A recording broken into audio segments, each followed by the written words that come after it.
Hello guys, good morning, good morning. Hindi ako nakapag-vlog ilang araw na din guys kasi ay na busy po si mama and dahil po nga sa mga kambal ko minsan ay hindi sila dili sila magpabutang sa tuwa guys. So muna siya guys. Ang ako karong buhaton guys ay ipakita na ako sa inyo guys nga nangaunsa na ning atong mga ganas karon guys. O imbis mag-utan ta guys, mag-utan ta og ganas. Taaragod ninyo guys ang mga dahon sa ganas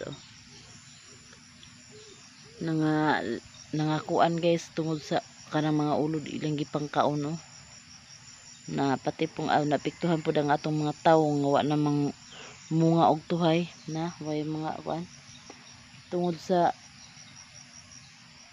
kanang kuan guys sa mga dahon nga may mga ulod ba buho ba muna burag waha na kaayo mo aser ang wa kayo mi aser ang kuan guys ang atong ganas ang atong mga taong guys way noon ta karon kalapwa og ganas kay daot ang mga dahon aning atong tanom diri guys. So mura na guys ang ato karong video guys, pasensya na mo nga dili ko maka-upload permis sa inyo guys kay busy si Mama Ayen family. So yan lang guys ang ating vlog for today. Bye bye.